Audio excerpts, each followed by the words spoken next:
Good evening, everyone. Welcome to our mid-afternoon Bible class here at True Christian Fellowship Baptist Church. Welcome to our mid-afternoon Bible class. We have virtual Bible classes at 3:30 and at 7 o'clock. So we welcome you to our mid-afternoon Bible class, which is for those that can't make it at 7 o'clock tonight.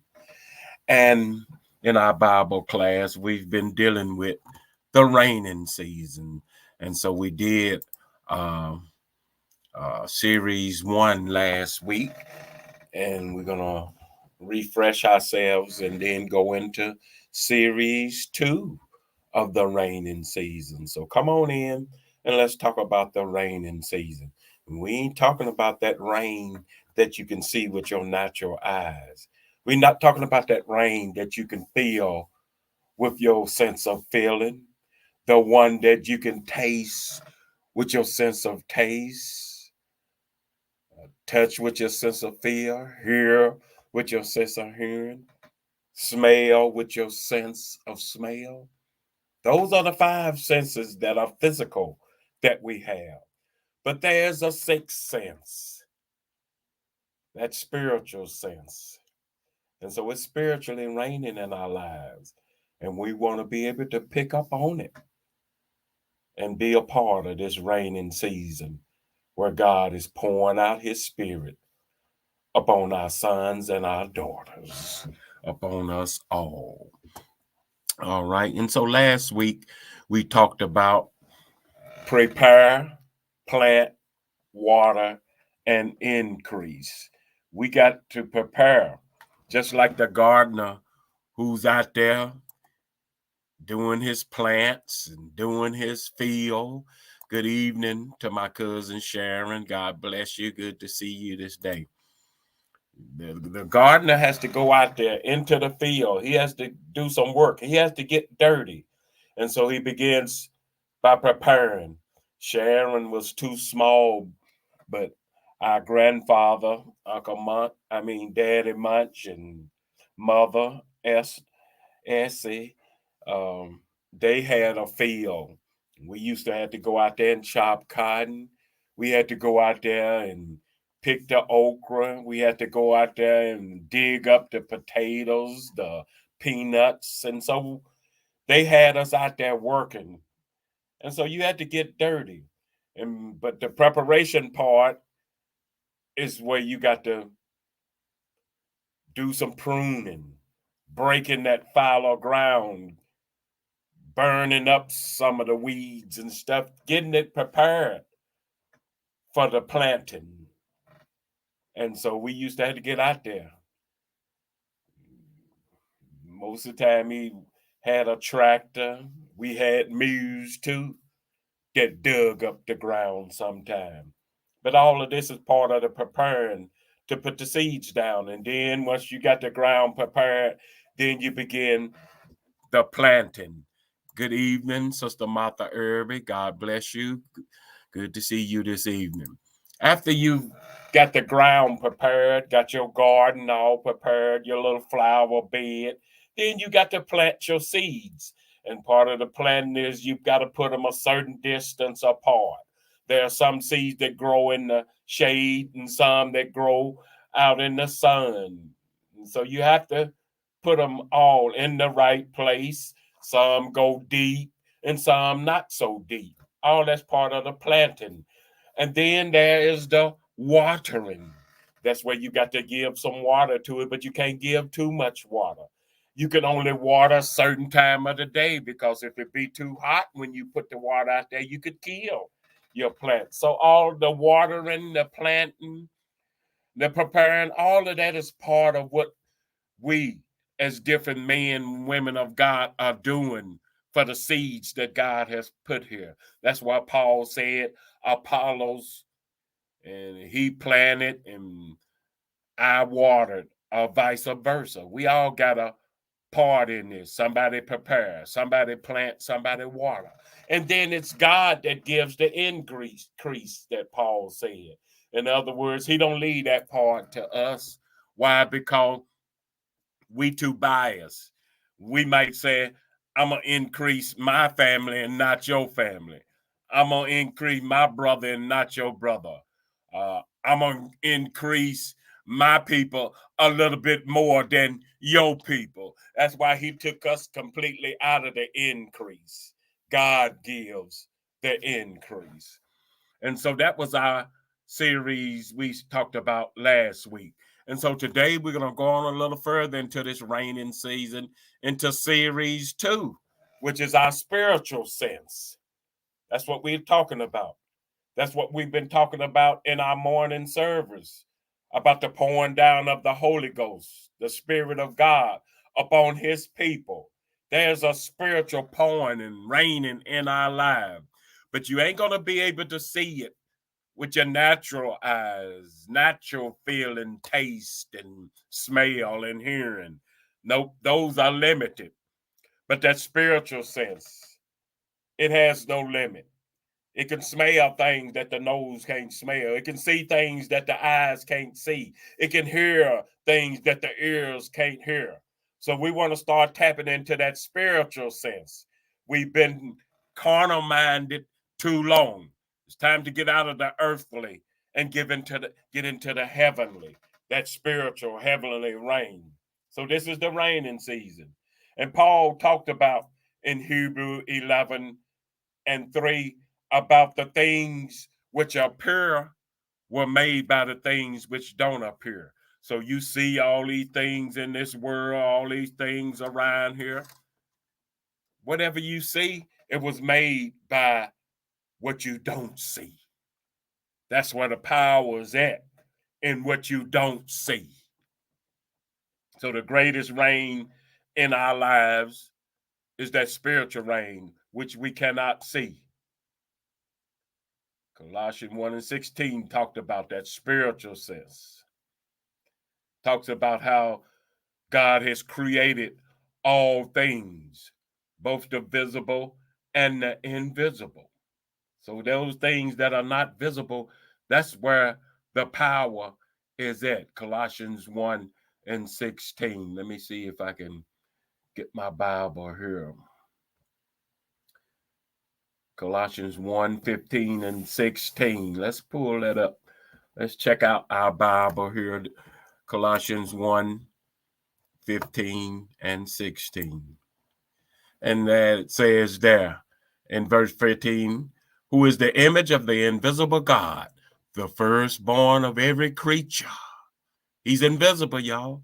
For by him, verse 16, were all things created that are in heaven and that are in earth, visible and invisible.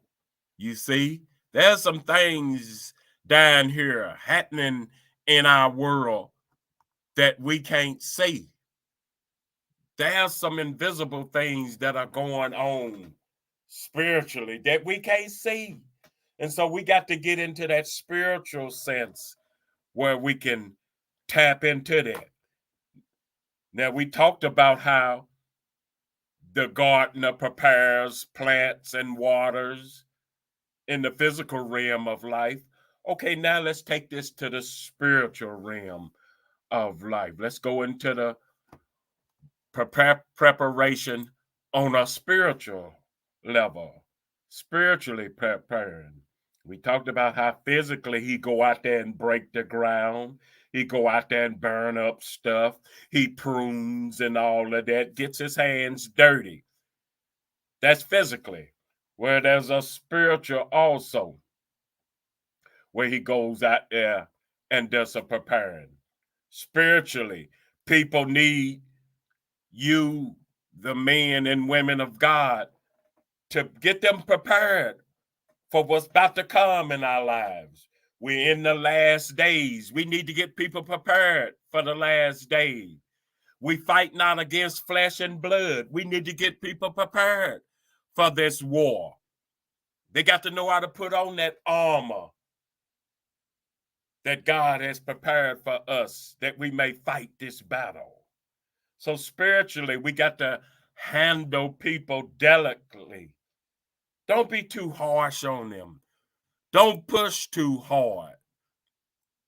especially these young people. You got to be smart and wise with them, because you push people too hard, then you'll push them away.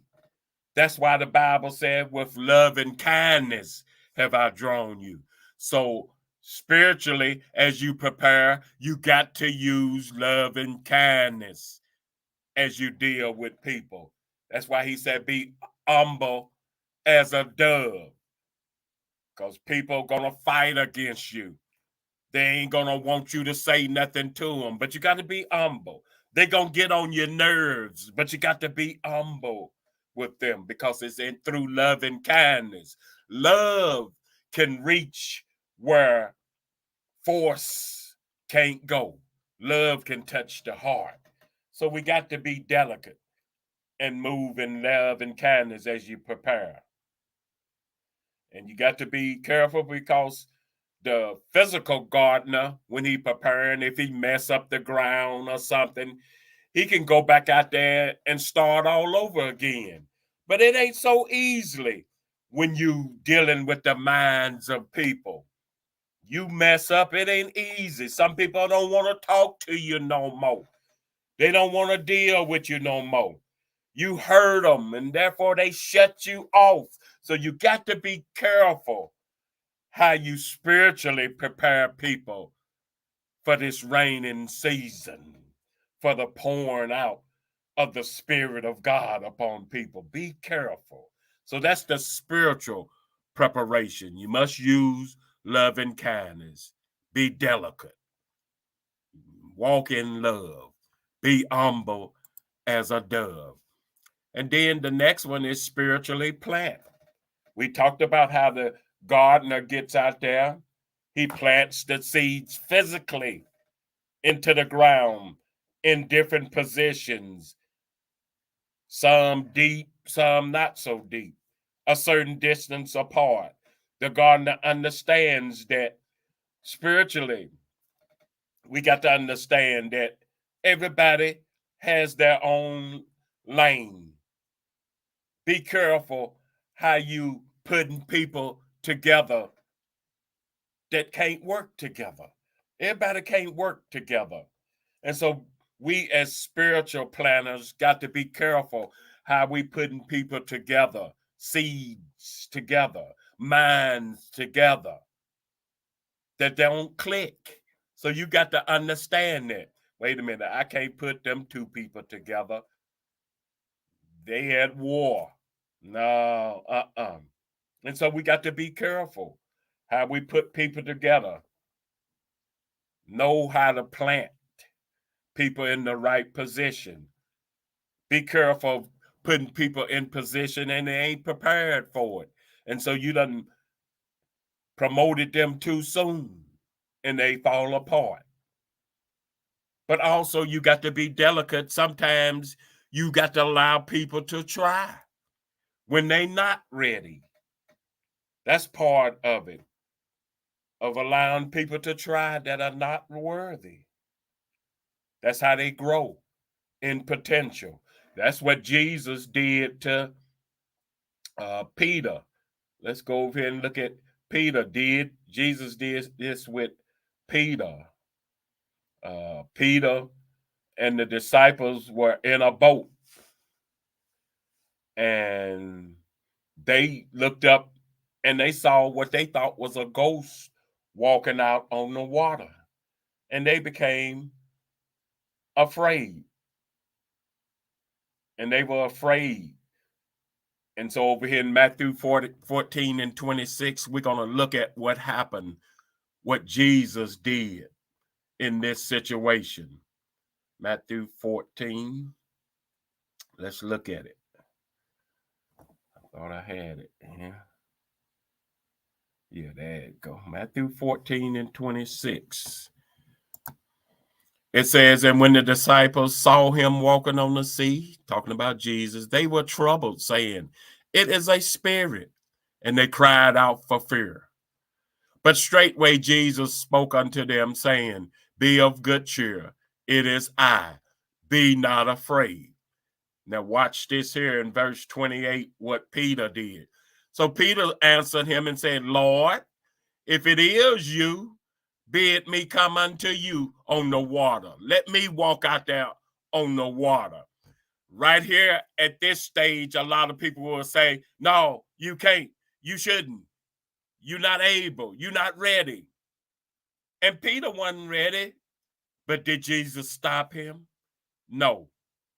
He allowed him to go head on, which awakened Peter's potential. So Jesus said, come, verse 29. And when Peter was come down out of the ship, he walked on the water to go to Jesus. He started out. A lot of our young people, others start out.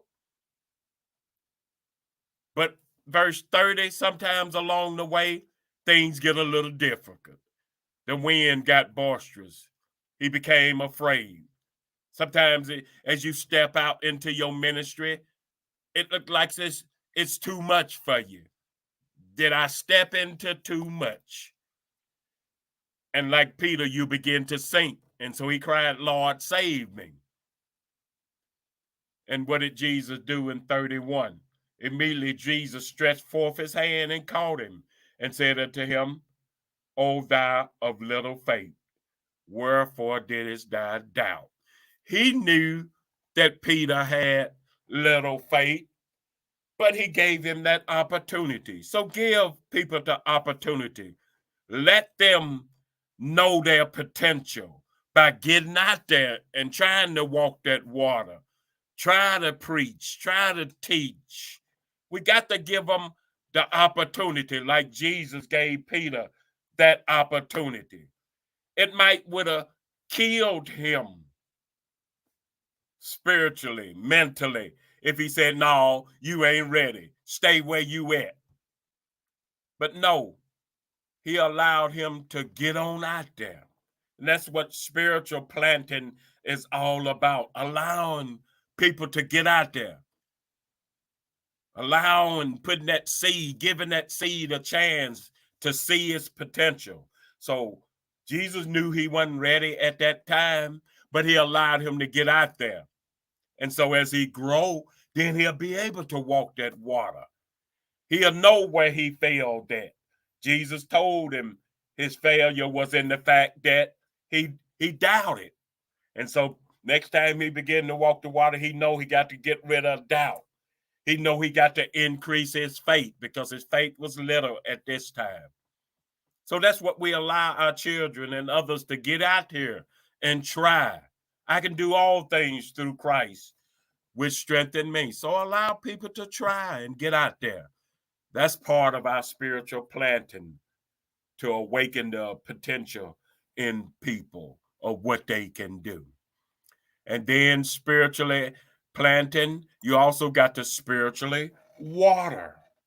We got to, as children, men and women of God, we have to spiritually water people into spiritual realm in their mind. We got to spiritually water them. Don't push them too hard. Because if the gardener puts too much water, even though the plants need water, but if you put too much, it'll kill the plant. It'll kill the seed. And so we got to know how to spiritually push people into their whatever God calls them, their ministry, their talents, their gift. Allow them to step out on faith like Jesus did with Peter.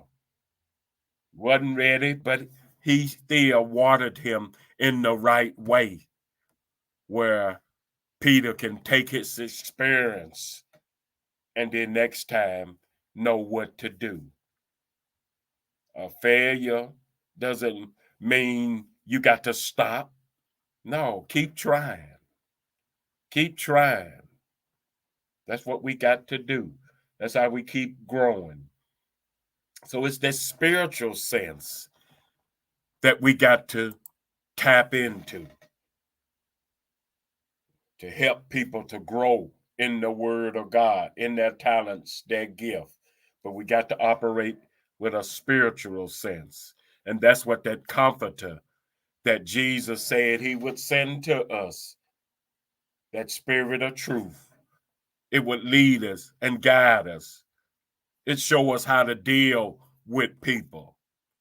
It show us when we need to push a little harder, and then it show you when you need to back up. That's that spiritual sense. Jesus said that comforter will even tell you things to come. It'll bring things to your remembrance. So we got to get into the spiritual realm of life. We got the five senses of smell, taste, hear, see, feel, and all of them. But that spiritual sense, we got to get into it. And it's in us, but it's got to grow. How you know it's in us? Because as a little child, when you say something to a baby, what that baby do? He look you right in the eye to see if you serious. If he see a little smile out of you, then he know you ain't serious. So he looks you into your eye. He wants to see, are you serious? He's reaching into your attitude. And that's what we got to do as we deal with people. Look deep. Don't just go by what they say. People lie. People don't mean what they say. Folks be hurting and they say, I'm all right. You got to be able to look deeper than what they say to you with your spiritual sense and see that they hurting. They in a bad place. They in a dark place. That's what that spiritual sense help us to do. We've been operating too long in these natural senses of feel, taste, hear, smell, and all of them. But it's time for us to operate in that spiritual sense. Over there in 1 Kings and chapter 17, Elijah told the woman to go get him some water. And when he told her to go get him some water, she went to do it. But then he stopped her. And when he stopped her, he asked something a little more serious of her. He said, make me a cake. Whoa. Now that took her to another level. She didn't think she could do that. She said, all I got is a little bit of meal to make something for me and my son, and then we gonna die. In other words, her sense was working on the physical level because they were in the land of famine. Wasn't much food around. Probably people were dying. The crops and things weren't producing much of nothing. Animals dying in the barn. And so in the midst of this famine, she only saw herself and her son as getting ready to leave here, getting ready to die. And so many people in this day and time gives themselves a death sentence just like this woman because of what happening around them. She gave herself a death sentence, her and her son. That's that physical sense. I ain't got no money, so I can't get the house. My credit report is not good, so I can't get it. I didn't go to college, so I ain't worthy to be promoted. But we got to stop operating in this physical sense because God don't operate like that. God said that I give you houses that you didn't build. He didn't say you had to have no good credit report. He didn't say you have to have money in the bank. He said, I give it. He said, I give you wells that you didn't dig. In other words, you ain't got to go out and buy no shovel. You ain't got to have no big equipment to dig down way down in the ground. He said, I'm going to do it for you. And so we got to learn to spiritually move in that spiritual sense, knowing that our God is able. You might not have the money to send your children to college, but if they want to go to college, then you let them go head on and try to get there. God will make a way. That's what that spiritual power is able to do. Don't give yourself a death sentence. Doctor said, you got cancer and you'll never get well. We give ourselves a death sentence because so many people have died from cancer. That's what we see. But you got to get into that spiritual sense where our God is able to heal all manner of sicknesses and diseases. We got to get into that spiritual sense. That's what God wants us to get into and not sit around here worrying about what's happening in the natural. We become fearful to go places because here in Chicago and other places, they shooting and killing. But if God tell you to go, you go, and you don't walk in fear because God has not given us a spirit of fear, but of power and of love and of a sound mind. So you don't fear what the doctors say. You don't fear because you ain't got no money. God can give you anything he want to give you because the earth is the Lord's and the fullness thereof. So we got to start operating in that spiritual sense that our Father, our God, is rich in houses and land, can give me anything, can make a way out of no way. I know it's sometimes we find ourselves just like this woman, thinking on a natural level because things don't look good. I did the same thing. As I lay in a hospital, I thought because I made a lot of money and could get the best doctors, had good insurance, that I was all right. I felt good until I got the news that the doctor said that I'll never walk again. Now what your insurance gonna do for you? What your good paying job and money in the bank gonna do for you? It could do nothing for me. It was at that point I had to tap into that spiritual sense and realize that God was doing it all the time. I can't work my job without him.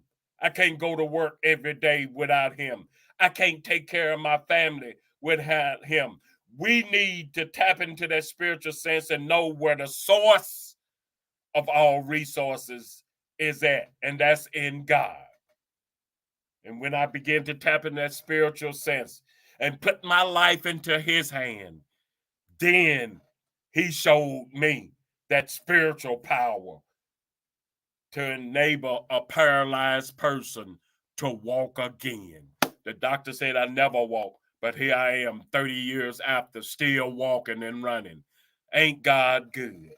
So we got to tap into this spiritual sense that goes way beyond what you see, what you feel, what you heard.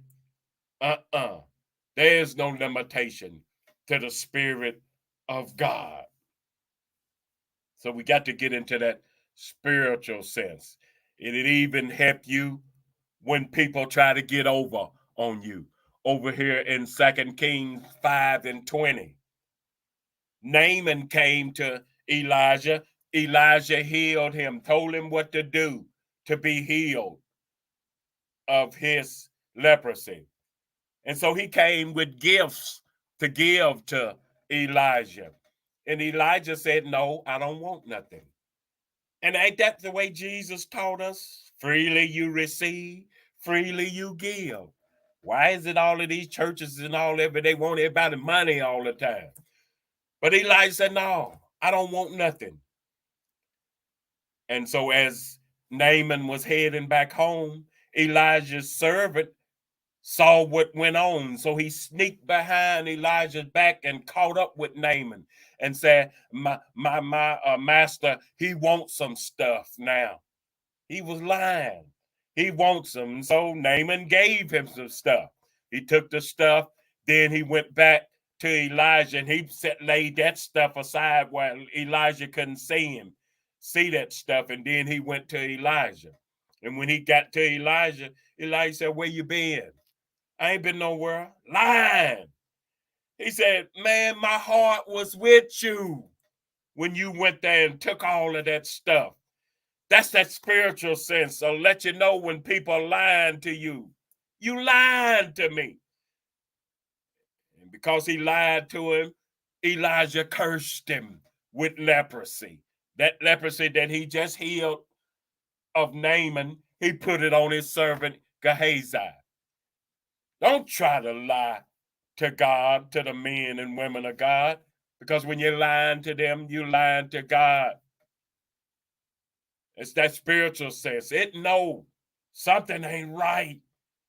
Come on now. This ain't none of you. So that's how that spiritual sense works. It'll take you and show you things that you can't normally see with your natural eye, because naturally Elijah didn't see him go, didn't hear him go. But that spiritual sense kicked in. Oh man, my heart was with you. Me and you been running together year after year. This ain't none of you. Why are you lying to me? So that's how that spiritual sense operates. Over here in 2 Kings 6 and 17, that spiritual sense will show you things that your natural eyes can't see. Elijah and his servant were in a place, and the Syrian army had surrounded the city because they wanted to capture Elijah. And so his servant woke up early in the morning, went outside and seen all of them soldiers surrounded the city, ready to take Elijah. He got scared. He ran back in and said to Elijah, what we gonna do? What are we gonna do? He was operating in that physical sense of what he could see. And so he thought they were in trouble. But then Elijah asked God to open his eyes. In other words, open them spiritual eyes. And when he opened his spiritual eyes, he looked again out there, and he seen all of those chariots of fire, the angels of God surrounding all of them soldiers. Letting them know, you think you surrounded by people? Look again, God is here. So when you go into that hospital, all you may see is doctors and nurses around you, sick people everywhere. But look again with that spiritual eye. God done already sent his angels there to surround you, to be with you, to make a way. Just like he did for the children of Israel in the wilderness. There was an angel that went before them. And his angel is here with us. That's what Jesus told Peter when he said, I can call for 12 legions of angels to come and clear up this whole thing. Jesus could see the angels there all around him. And so his angels around us too. But we got to look with that spiritual eye. It gives us insight that we can't physically see, naturally see. So no matter what you go through, his angels is already there. Before Daniel got into the lion's den, the angel was waiting on him. Before the 3 Hebrew boys got into the fiery furnace, his angel was there, ready to walk them through the fire. And so he's here with you, ready to walk you through the fire. He's here with us as we go through things in life. So it's time for us to tap into this spiritual sense that's going on in our world. And we're going to stop right here. That's enough for today in our series 2 on our spiritual sense. We got some more things and examples of this spiritual sense that Jesus said he would send and give to us, that shall lead us and guide us, be with us, tell us things that we can't naturally see, hear, feel, taste, or smell. So thank you all for being with us this afternoon. We will be back tonight to speak on this to those that didn't make it this afternoon. Thank you, Bishop, for peeping in on us this afternoon. Thank you to my cousin Sharon for being with us this afternoon. And Sister Martha Irby, God bless you, my sister. Thank you for being with us this afternoon. There's a spiritual reigning going on in our lives, and we got to get in place and be prepared for this raining season that's going on. Y'all have a blessed day. Remember, trust the process and keep God first. Thank you.